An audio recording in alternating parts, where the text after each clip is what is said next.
Kurmandık uydan çalınat. Uyga çalınganda uydun urgachысы жакшыраак. Биз бука жакшы деп айтабыз. Биякта китептерде ургачысы жакшы деп айтып атат. Эмне ургачы жакшы дегенди түшүнө албайм. Бирок мал союп жүргөндөр буйлардын эркеги жакшыраак, себеп дегенде майы азыраак болуп, эти көбүрөөк болот дейт. 2 жаштан өткөн болуш керек, эгерде уй саят, бука соя турган болсо. 2 жаштан өткөн болуш керек. Бирок 2 жаштан өтпөгөн букаларды союп ачат бизде көп учурда. Жарайбы, жарабайбы деген суроо туулат.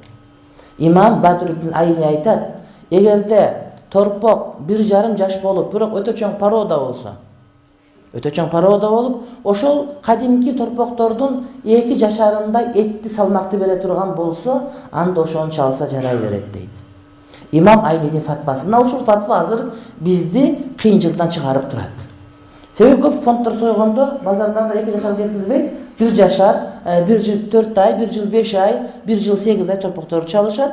Кыргыздын жанагы шүдүнгү торпокторунун астында булардын эти көбүрөөк болот. Ага уруксат берилет. Эгерде төө чала турган болсо, төө сөзсүз түрдө 5 жаштан жогору болуш керек. Эгерде эчки чала турган болсо, эчкинин эркегинин ургачысы жакшы деп айтышат. Эркеги сасыбыраак кетсе керек. Бул сөзсүз түрдө 12 айдан өткөн болуш керек.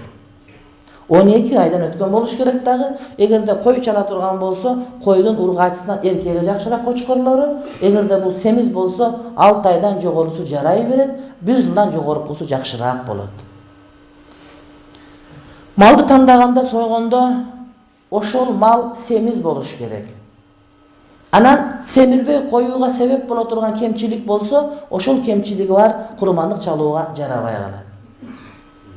Мисалы үчүн аксак болуп, чөптү терип оттой албай турган болуп, соя турган жерге жетелесең басып барбай турган аксак болсо, же көзү көрбөй калып, чөп жей албай туруп арыктап кете турган болсо, ошого окшогон кемчиликтер болсо, анда жарабайт.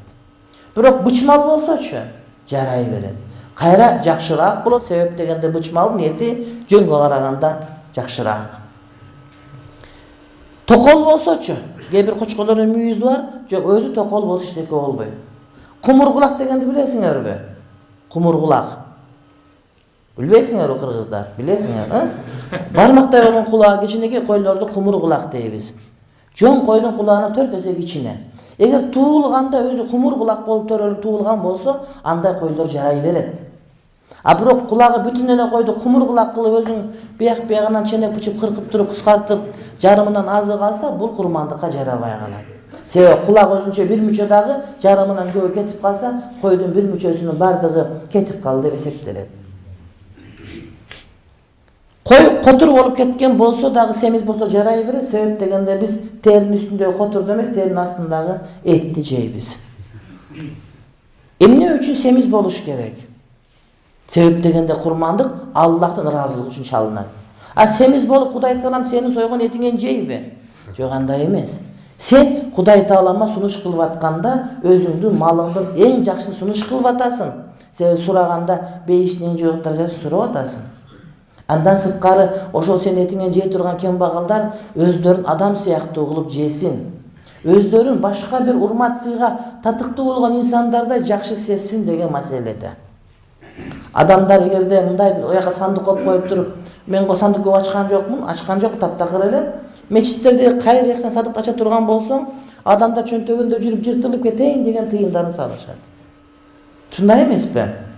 Жүрүп жыртылып кетпесин деп магазинге берген уну алат, анан бияка салып коюшат.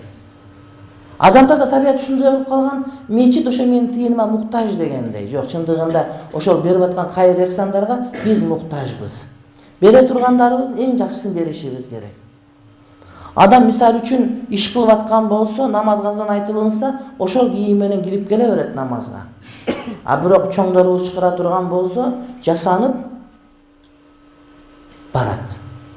Чоңдор эмес, ал эмес, бир кыз жакшы көрүп калса, жолугушуга барасың десе, ошого дагы жасанып барат. Анан Кудай Таалага жасанбай эле келе берет. Андай болбош керек. Ошон үчүн курмандык чалганда колдон келишинче эң жогорку деңгээлдеги малды, жанды чалганга аракет кылыш керек. Bir adam kurmandık aldı. Үйүнө байлап койсо, бир неке бол буту сынып калып, жанагы курмандыкка жарабай турган деңгээлдеги айып пайда болуп калды. Эмне кылабыз? Bunu kecha yakında bir Türkiye'den gelgen tuğanlar menden soradı. An masalesi men bugün taptım. Eğer de oşo satıp algan adamga kurmandık çalуу vacip bolgon bayadan bolgon bolsa, janagı payda bolgon ayıp kurmandıkka çalуудан tosup koyo turgan dеңгээлдеги ayıp bolgon bolsa, bul adam başka dagы kurmandık satıp alıp soyuusu vacip bolot. Sebep ayıp. Al эми jardy kembagal bolsa, jön ele kurmandık çalam dep jakşылыкça niyet kılıp algan bolsa, buga başkаны satıp alуу милдеттүү эмес, oşol ayıp bolgon koçkorun oşol boydan soyusa jarayı beret.